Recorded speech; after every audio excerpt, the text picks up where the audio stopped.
This week's edition of NJBIA's Minding Your Business is brought to you in part by AT&T, helping family, friends, and neighbors connect in meaningful ways every day. New Jersey's community colleges, aligning education to build an innovative workforce. Find out how your business can benefit at njpathways.org. And by New Jersey Business Magazine, providing critical information needs for New Jersey's business community for more than 66 years.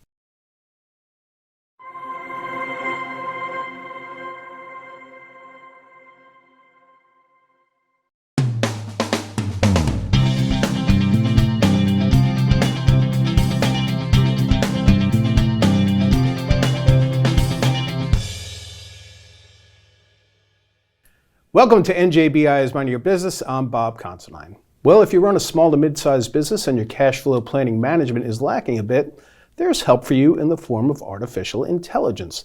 And here to talk all about AI and accounting is one of the best CPAs around, Principal of Client Accounting Services for Nisivoccia, Victoria Kosuda. Vicki, thank you so much for being here. Oh, great to be here, Bob. So, listen, we're going to get into this, but I did want to give our audience a chance to learn a little bit more about Nisivoccia. What are the services they provide? So we are a full-service accounting firm. We have an office in Mount Arlington. That's our headquarters. Right. We have an office in Bridgewater and New Jersey.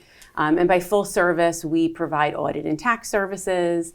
We have wealth management services, as well as client accounting services. Okay. And that's what I run. So we provide outsourced accounting services to small and mid-sized businesses. Perfect. But we're about 150 people, about 20-ish partners, and we do it all, but in a very, in a very close relationship with our clients. Yeah, I know client relationship is huge for you guys. 54 years, I think it's been around, which is amazing, and also great in the community. I should mention they've been a great partner of NJBIA for years, and the work they do in the community is great as well. How long have you been with the firm? So it's just about 2 years now. Okay, and what brought you there? I was actually on my own for about 10 years. Your own service? Yeah, my own service, my own small firm, working with small business owners. And I just really wanted to be part of something bigger where I had other experts. So it's just great that no matter who comes to us, what their issues are, I can tap the tax people, even the audit people, partners help me out, wealth, we're just able to provide everything to our clients. And that's awesome. Really, so we're doing their business work, we're doing their business tax work, their personal, and then they need a 401k, they come to us. So it's just a whole environment of, services that we can provide. And that's great. Yeah, the type of businesses we support really need that. It's a great marriage, It really is. They got a good one in you and you got a good one in them. And it's good, I really enjoy it, so. All right, so let's talk about the evolution of AI as it relates to the accounting field and how can it benefit the clients? So, I've always in my career been kind of in the middle of accounting and technology, right? I'm so intrigued by the technology. And, early on, it was just so hard to get data, so hard, it just took so long to get information. Then we went to the cloud and now everyone can access the same information. So that's better. But it's really the getting and using information is where AI is going to help so much because it's going to be faster. And we're going to be able to focus from an accounting side on the fun stuff, the stuff that's really going to help the client versus the entering the data, figuring out what happened before, what happened now, compiling the data to then have those important conversations. Sometimes that takes a little time to do. Yeah, sure.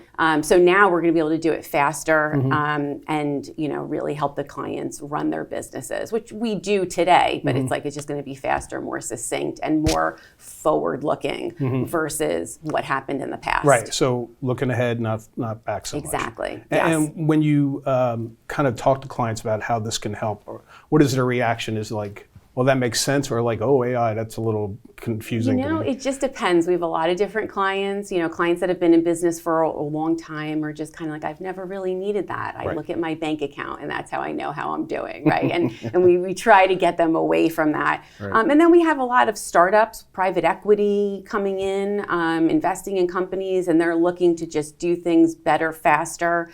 And then data and information is so important to them and how they grow these businesses. So it kind of depends, but it's really running the gamut now. And I think that a lot of people still just don't understand how important it's going to be and how quickly it's happening. Yeah.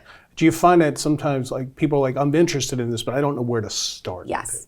What do you tell them in that situation? Well, how did I learn? I learned using it for personal reasons, right? So ChatGPT, I would say, always start with ChatGPT, start asking it questions. I want to go to a restaurant. I don't Google it anymore. I go to ChatGPT. And then you start seeing the things that it can do. So I actually did a presentation a couple of months ago.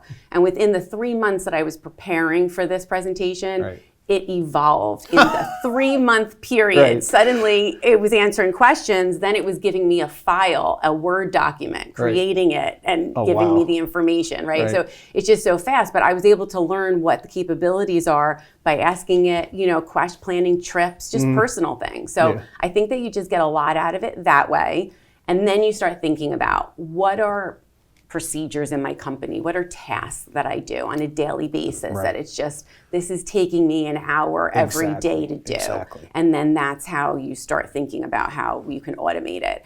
And AI is in Copilot within Microsoft, and it's kind of getting embedded in everything that we do. So we're really going to be able to just type in, here's an Excel file, add a column, do this calculation, and you're typing it versus having to remember, what's the formula? How do I do this? How do I do that? And it's just going to make things streamlined, much more streamlined and fast. Yeah, and it's almost like it's the necessity is the mother of invention, as they say, right? And sometimes in communications where I work, if I want to transcribe something that's going to take an hour, I can just upload a file and it comes back, mostly correct. And so.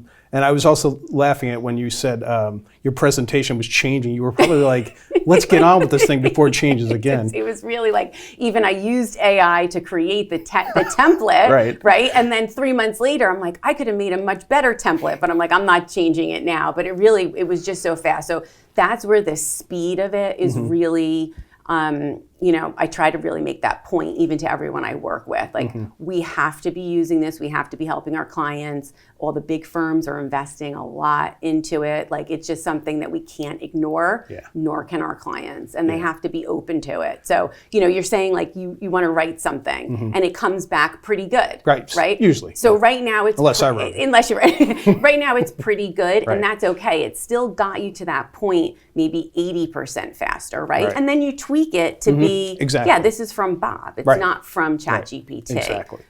But the thought process and all the formulating, it takes a lot of time and energy. And if we can make that faster and kind of give sometimes it'll say a word that you would never say. I know. That's when you know. Belligerent. Right. I mentioned in the intro, Vicki, about AI helping with cash flow management. Can you get it tangibly how that works, how it helps? So everything everything up to this point in the accounting world, AI has been here, right? AI has been in our software, and it's always been about what happened in the past and then predicting what's going to happen in the future. That's been around for a while. But predicting what happens in the future doesn't necessarily always makes sense from what happened in the past, right? Like you look at the COVID time period. Remember some of the companies I was using cash flow tools with, it was like suddenly they almost blew up because it was like, wait a minute, there's no sales and now you have a big influx of cash with loans from the government. I don't know how to project that, right? So sometimes the past doesn't always reflect the future, but that technology is there. But what's coming, and it's there for the large companies, it's getting there for the smaller, is being able to look at what else is happening in the world pretty quickly. That's amazing. Right? And what's happening, there's news of a recession, there's news of this, or, my supplier isn't going to be able to supply my product that makes my widget that I sell. Those things, you're going to get the information faster and the tools are going to be able to utilize that in, this is the past, this is what's happening in the world. Now here's what I think is going to happen, and then look at different scenarios and help you make decisions. I mean, at the end of the day, that's what we want it for, is to help us make decisions faster. And are there like automated systems, let's say a prediction or a forecast isn't working out and it's going to be way off. Is there any kind of automatic notifications for that would actually... Yeah, I mean, alerts is always part, right? We always want alerts to know. And sometimes right now, even compiling, getting the information to pull together to give you an alert takes some time, right? So it's, in the morning, you're getting alerted that there's something that is, going against your plan that's a 3-month out plan, and it's going to affect your cash. Okay. You know. So I'll ask something not on your tech side, but more on your accounting side. What's the importance of having, this cash flow management thing nailed down as you run a business? So, like I think I said earlier, a lot of business owners are still, to this day, looking at their bank account and saying, how am I doing, right? So we're trying to get them away from that. We're trying to get them looking at, projections of sales, what their expenses are going to look like, making decisions as far as hiring. I mean, that's some of the biggest questions we always get. Am I going to have enough? I need to hire this person, this role. Am I going to have enough cash? And we need to be able to project that out over a year to be able to say, yes, you can or you can't. And that is not that easy to pull it together if you're doing it manually. What are all the things that need to be thought about? So for that to be presented in a way that is, easy to understand, bringing in all the information from all different places, and then projecting it out over that longer period of time, that's going to be very, very valuable, again, in making the decisions. Victoria, just one last question about where this is going 5-10 years down the line. How is AI going to both impact business and your industry? So for my industry, I'll start with that one because I feel like that one's even easier. It's, we have a shortage of accountants right now, right? So, we can easily bring in AI and, kind of make up for some of that task type work that, maybe a lower level lower level staff would have been doing. Right. I find it exciting because I want to focus on those bigger decisions. I want to be in with the client, supporting them in running their business. So, I think that it's going to take over a lot of the task-based work for us. It's going to help us do things faster, more efficiently, more, accurately, and be able to focus on, the decisions and the client relationships. And we hear from other industries at BIA, like not necessarily accounting, like, oh my goodness, AI is going to steal my job. Yeah. And that's totally not the case. It's not. I don't think any of us in the firm have that fear at all, because we know that, there's more work to go around than, everyone can even handle, right? Like clients need us, and I would prefer that my team is working on their problems with them than worrying about how do I get the data from one place to another. So we embrace it. It's going to change us, but we embrace it. And for businesses, they need it to be competitive, right? I mean, everybody's going to be using this, right? The businesses, if you know information faster and you can come up with your scenarios and planning and make decisions faster than your competitor, whether it's AI or something else, right? That's what you need. So if your industry is, if your competitor is investing in it and you're not, you will be behind. Right. All right, well, this has been great information, and we should end this interview now before something new comes along. It will. By tomorrow, we'll have something new. All right, for more information and all the great services Nisivoccia offers, you're going to go to nisivoccia.com. Victoria Kosuda, thanks so much for being here. Thanks so much. Great to be here. All right, we'll be back right after these words. Calm before the storm?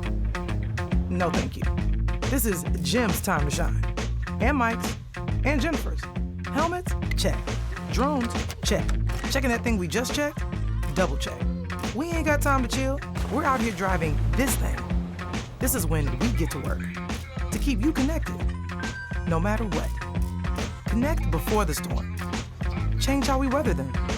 Connecting changes everything. AT&T. Welcome back to NJBIA's Mind Your Business. I'm Bob Considine. Well, our next guest is well known throughout the state as the former CEO of the New Jersey Manufacturing Extension Program and current senior advisor at NJEDA. But even though John Kennedy is widely known as Mr. Manufacturing in the state, his life and career were built upon core principles learned as a Boy Scout and as a nationally distinguished Eagle Scout. And he's now documented how the Scout Law has positively impacted his life and how it can impact yours in a new book called 12 Simple Words. John W. Kennedy, PhD, and now author. Thank you so much for being back on the show. Well, I appreciate it. You guys give me an opportunity to be heard and talk about something that's passionate for me. Yeah, it's good. You've got since we've known you, John, You've always talked about Scouts, but what is the reason why? What prompted you to write 12 Simple Words? Well, to be honest with you, Bob, I've thought about this for a long period of time because they really did impact me differently, and mainly because of not only saying them for many years, but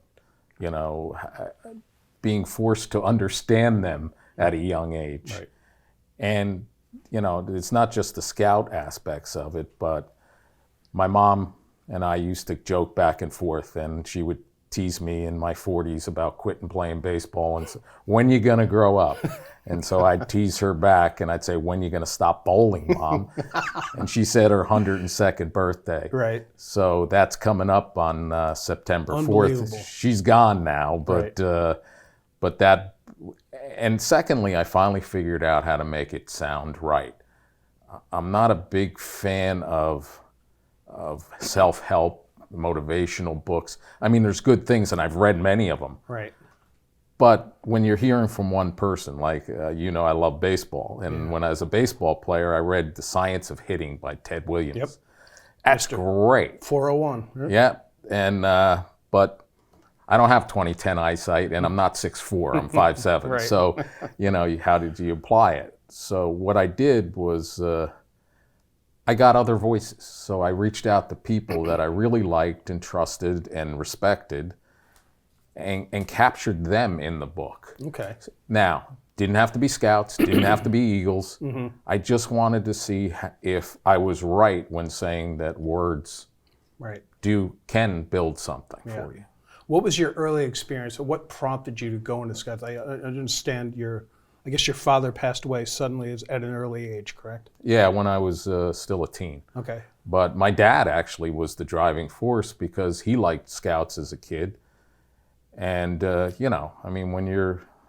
a different world now, but when I was 11, to be able to use a pocket knife and an axe and start a fire, Mom wasn't high on that. So, but then you started getting this other stuff and absorbing it and built lifetime friendships. Still, some of the people are in the book, the guys I grew up with. Right. And it just was a fun time, but you sort of learn stuff without paying too much attention to it. Yeah. And so was this like a very stabilizing thing in your life, with the passing of your father, and you had this, thing that was going to take up a lot of your time, your activity? Well, it actually, and people have heard me say, I think it actually saved my life. Really? Because I was, a teenager, really angry because my dad died from an aneurysm. Oh my and gosh. It was quick. Yeah. And, he was a hero to me. Right. And, I was going to graduate high school, maybe go to college, and, all of that, changed a lot of it. We didn't have much money. My mother barely struggled along. And so if it wasn't for my mom, a coach or two, but really 2 Scout leaders, I'm not sure where the hell I would have wound up. Wow, it's amazing. And I know, so a lot of people go through Scouts as younger kids and teenagers and such, but you stuck with it. And I've always heard this great story about this troop. I think you were in your early 20s, and there was a troop called Troop 7, Yep. which I think was a troop you were a part of, correct? Yep. And then in 1978 or so, I think you're in college, the troop has like up to 35 Scouts, but they don't have a Scoutmaster. And then you and your friends kind of take on, so it was going to be closed, and you kind of took on the responsibility.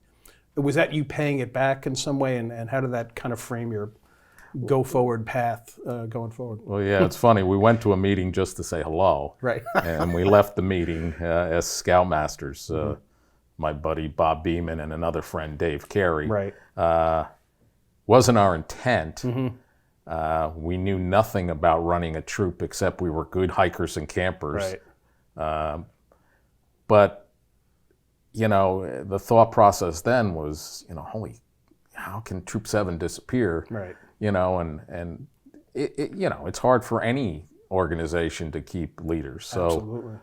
So we stuck with it, Bobby and I, for 37 years. 37 years. Together before he passed. And, you know what? Yeah, I owed a lot back, but damn, I got a lot out of it too. What about, let's talk about the 12 words. I've spent all week trying to remember them. I was only a scout for about a week, but my son was in the Scouts. So it goes trustworthy, loyal, helpful.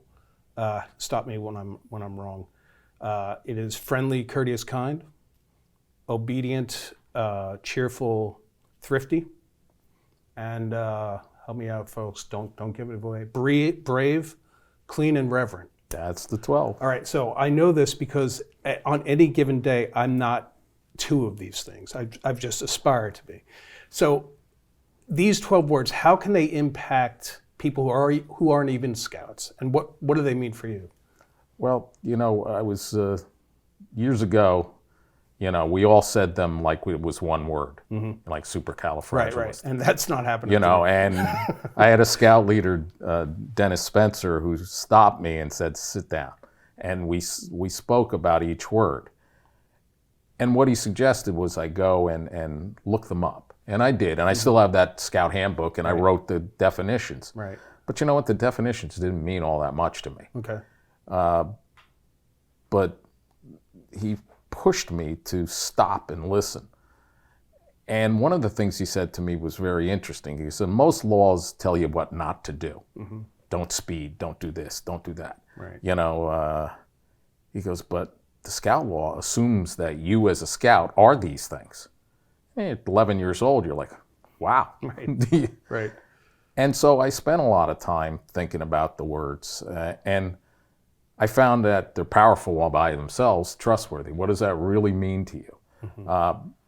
But together, you know, if you live those 12 words as any human being, you can have a good, successful life. Right. And that's why it was so important to me to do something around these 12 words, you know, that I had said probably 10,000 times, you know, if not more. And why it applied so much to my life. And you're right. I mean, when I sat down and looked at them individually and said, how do they fit together?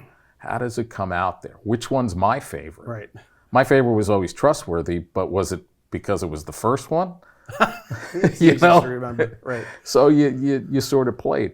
But I had the advantage of reading, you know, and I wrote mine before I read anybody else's, but like, one young lady, Michelle Mackin's her name, she's a wealth advisor and very smart, but she took trustworthy and she broke it into 2 words, trust and worthy. Right. I had never thought of that. Yeah. You know, another young man, one of my Eagles who works at NJMEP, Jimmy Hogan. Right. He spoke about thrifty. Yeah. Thrifty, you know, I mean, you know, and how it fit into his life. My son, you know, wanted to write about clean. Because to him, you know, I mean, he says, you know, he was always a mess, you know, and, you know, how did he, you know, and how he had to evolve and change. And now he's, you know, he works at the United Nations, he's married, and, you know, he says how, you know, things evolved. So to see and to hear people talking about different things is a real plus. I was wondering, through your career, you've had such interactions, and you've grown from owning businesses to being, as we said in the intro, really the voice for manufacturing in the state of New Jersey, and you've dealt with people, other business owners. Have you applied those words even subconsciously in dealing with people? You know, I'm going to be trustworthy for this fella. I'm going to be obedient or kind to this person who might need a hand. I don't know. Is it that simple? I think it is, but I don't think we apply it like that. Right. It just becomes part of you. You know, think about trustworthy. You know, what does trust mean? You know, and I state, and I have other guys that have disagreed with me. I say it's a 2-way street. Right. You got to give trust to get trust. Right. And it's hard because, you know, if somebody misuses that trust, do you change? And that's, you know, and in the book, I tie a lot of the things, you know, I don't know about your mom, but my mom always had these little sayings. Right. My whole life. And I, you know, rolled my eyes, didn't want to hear them. But yet, now I hear them, I channel them every day. So I keep, at night when I say a little prayer, I say, you won, because I did remember them. But simple things like, make a positive difference every day. And she meant that. Yeah. When I came home from school, she'd sit you down and say, what positive difference did you make? Yeah, we do that at the dinner table too. What was the positive that happened? Yeah, what'd you do? What'd you do with the thing? And you know what? I was not an angel and went to a Catholic school, so there were days where it was hard. But she would drag something out, Right. and that was, so you started thinking about them. But looking at the book, how do I tie in kind? How do I tie in cheerful? How does that fit? Right. Friendly into a life. And you start looking at it differently. What's bravery mean to you? Yeah, I can think about like bravery. I would say sometimes you might have to have a difficult conversation, and that might take a little bravery, right? Well, there's somebody that, had to live with it. And I look at my mom as my greatest hero. When my pop died, That's brave. there was no money. She was early 50s. Two of us were still at home. And there was literally no money. And no will. Probate lasted almost 2 years then, And I don't know how she kept the house, Right. how she kept us fed. I know she didn't eat. I mean, that's courageous. And by the way, I know the book, it'll have come out when this show airs, but I know you were trying to get it close to her birthday, correct? Yep. The release. So it'll be on or before, but it's coming out. We'll let you know how you can get it in a second. Last question, John. This is all to benefit Team Eagle Foundation. What is that? I know you're the executive director. It's a big passion of yours. Explain to the folks what it is. Well, in 2010, Bob Beeman, Dennis Cole, and a bunch of young people, a bunch of young scouts at that time, my son and Jimmy and others included, we wanted to develop something that gave people a real-world experience, young adults, 15 to 20. So we developed what we called the LEADER program, LEDR. And we love scouting, but we didn't want to go through scouting. Right. We wanted it to be open to anybody. And we ran this program successfully for 8 years at a Boy Scout camp, Winnebago. And over 300 people came, never paid a nickel, all left with some type of scholarship. And then COVID. And we were never able to bring it back. So what we decided to do was do scholarships and educational grants. And it's coming up on the 10th anniversary of Bobby's passing from cancer. So I spoke to my son Sean, Jimmy Hogan, Mike Lammy, a couple of the other kids, and I said, kids, they're all in their 30s. But I said, like to do something to honor Bob at the, and I'd like to this pushes us over $1 million. With the book? With the book, because we've already gotten pre-sales for signed copies. Right. We've already got $30,000. That's tremendous. Amazing. So, it's exciting that we're going to push over $1 million from this little simple idea that was actually driven by the young people, not so much Bobby and I. So that's why it's, important to me. Very good. And I should mention, some of the beneficiaries of Team Eagle Foundation have included Boys and Girl Scouts, Employment Horizons, Community Food Bank of New Jersey, Junior Achievement of New Jersey, and CCM Foundation. So this is great. John, where can people get the book? It's out on Book Baby Publishing? Book Baby's our publisher. Okay. I'll be putting stuff up on LinkedIn and stuff. We have to wait like 2 or 3 weeks before Amazon and Apple and those pick it up. Right. But anybody that's interested, 12 simple words at gmail.com. Yep. As I said, 100% of everything goes to Team Eagle Foundation, and I figured that if it's a success, I can write a second one. If it's a failure, then I can write a second one and say why I screwed up. That'll be a page turner too. Yeah. All right. Well, John W. Kennedy, the pride of Madison High School, PhD. This is great work. You're doing it for a great cause, and good luck with the rest of the book. And thanks for being here. Thank you, Robert. All right, and thank you for joining us on NJBI's Mind Your Business. We'll see you next time.